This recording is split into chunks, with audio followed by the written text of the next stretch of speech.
அனைவருக்கும் வணக்கம். முருகப்பெருமானின் அருளால் மிதுன ராசியில் பிறந்தவர்களுக்கு இந்த காலகட்டத்தில் எப்படிப்பட்ட ஒரு பலன்கள் கிடைச்சிருக்கு, எந்த மாதிரியான ஒரு பரிகாரத்தை செய்ய வேண்டும் அப்படிங்கிறத பற்றி தான் தெரிஞ்சுக்க போகிறோம். வீடியோ ரொம்பவே பயனுள்ளதாக இருக்கும். வீடியோவை கடைசி வரைக்கும் ஸ்கிப் பண்ணாமல் பாருங்கள். நம்ம சேனலை நீங்கள் இன்னும் சப்ஸ்கிரைப் பண்ணலைன்னா மறக்காமல் சப்ஸ்கிரைப் பண்ணிவிடுங்க. முருகப்பெருமானுக்கு அரோகரா அப்படிங்கிற மந்திரத்தை மறக்காமல் கமெண்ட் பண்ணுங்கள். கட்டாயம் உங்களுக்கு இந்த காலகட்டத்தில் முருகனுடைய அருள் கிடைக்கும். இரட்டியர்களை சின்னமாக கொண்ட மிதுன ராசியில் பிறந்த நீங்கள் எந்த ஒரு விஷயத்தை செய்தாலுமே உடன் இருப்பவர்கள் என்ன சொல்வாங்க என்பதை அறிவதற்காகவே காத்திருப்பீங்க. எந்த ஒரு பிரச்சனையாக இருந்தாலுமே சமன் செய்து சீர்தூக்கும் கோல் போல துல்லியமாக நீதி வழங்குவதில் வல்லவர்கள். நெருங்கி பழகிய நண்பர்கள் கூட உதவி கேட்க தயங்குவீங்க. எங்கேயாவது கேவலமாக நினைச்சிருவார்களா என்று எதிர்பார்க்க கூடியவர்களாக இருப்பாங்க. அலுவலக வேலைகளை இழுத்து போட்டு செய்யக்கூடியவர்கள் இருப்பாங்க. அதற்கான பாராட்டு கிடைத்தாலுமே உங்களுக்கு அனுசரித்து போக தெரியாது என்பதால் பதவி சலுகைகள் பெறுவதில் சில தடைகள் ஏற்படும். வாக்குஸ்தானாதிபதி சந்திரன் என்பதால் வானத்தில் நிகழக்கூடிய மாயாஜாலங்களை போல உங்களுடைய மனதில் மாற்றங்கள் ஏற்பட்டு கொண்டே இருக்கும் அப்படின்னும் சொல்லப்படுது.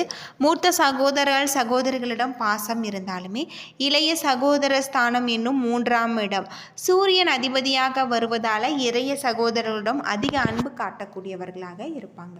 உங்களிடம் மூத்த சகோதரிகள் எடுக்கும் முடிவுகள் உங்களை எதிர்மறையாக பாதிக்கக்கூடும் அப்படின்னு சொல்லப்படுது. பூர்வீக புண்ணியஸ்தானம் என சொல்லப்படும் 5ஆம் இடத்துக்கு அதிபதியாக சுக்கிரன் வராரு. அவ்வப்போது இறையருள் உங்களுக்குள் இருக்கும். உங்களின் உத்தியோகத்து ஸ்தானத்துக்கு அதிபதியாக குரு வருவதால் ஒரே இடத்தில் பணிபுரிய முடியாது. எங்கேயும் தேங்கி நின்று விடாமல் உங்களுடைய பயணம் தொடரக்கூடிய வகையில் இருக்குது. உங்களில் சிலர் சுய தொழில் துவங்கவும் வாய்ப்பு உண்டு. எனினுமே தொழிலின் நிமித்தம் குடும்பத்தை பிரிந்து சென்று வேறொரு இடத்துல பணம் சம்பாதிக்க நேரலாம். மிதுனம் என்பது இரட்டை என்று பார்த்தோம். ராசியாதிபதி புதனாக வருவதால் பெரும்பாலும் பெருமாள் கோவிலுக்கு உங்களுக்கு ஏற்றவையாக அமையும். அதிலும் ஒரே இடத்துல இரட்டை பெருமாள்கள் அருளக்கூடிய தலமாக இருப்பின் மிகவும் விசேஷம் அப்படின்னும் சொல்லப்படுது. அந்த வகையில் நீங்கள் சென்று தரிசித்து வழிபட வேண்டிய திருத்தலம் அப்படின்னு பார்த்தா திருத்தொல்லைவில்லி மங்கலம். இந்த கோவிலுக்கு சென்று வழிபட்டு வருவது உங்களுடைய வாழ்க்கையில் இருக்கக்கூடிய அனைத்து விதமான பிரச்சனைகளுக்கும் தீர்வு கிடைக்கக்கூடிய வகையில் சொல்லப்பட்டிருக்கு. இந்த காலகட்டத்தில் உங்களுக்கு நல்ல ஒரு மாற்றம், யோகமான பலன்கள் கிடைச்சிருக்கு. சில இடங்களில் வேலை சிரமம் இருக்கும், சில இடங்களில் போராட்டம் இருக்கும். உத்தியோக ரீதியாக பதவி மாற்றம் வரலாம்.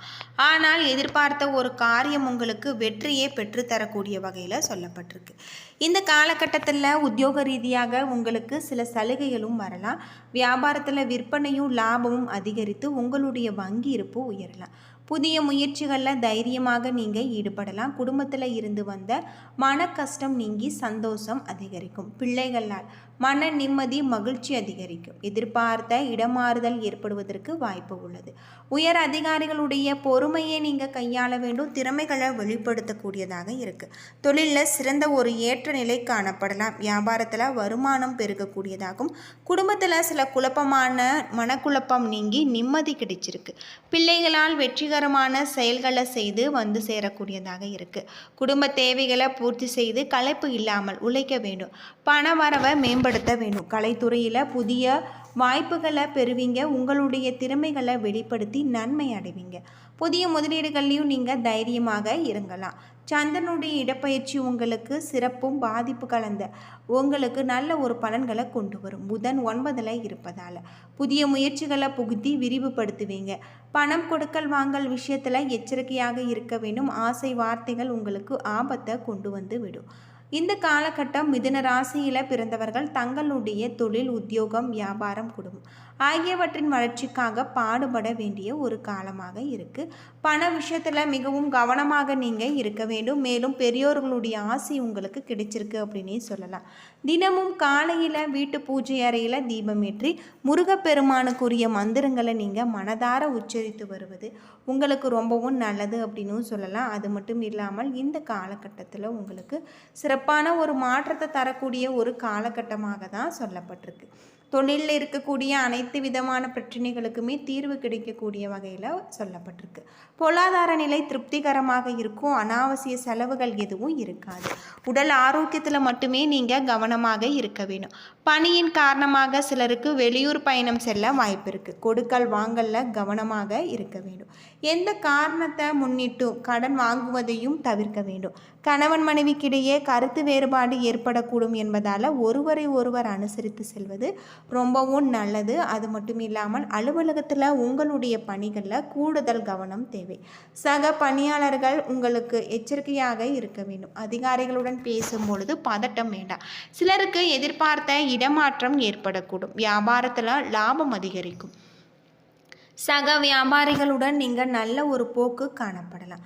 பங்குதாரர்கள் அனுசரணையாக இருப்பாங்க. ஆனால் கடன் வாங்கி முதலீடு செய்வதை தவிர்க்க வேண்டும்.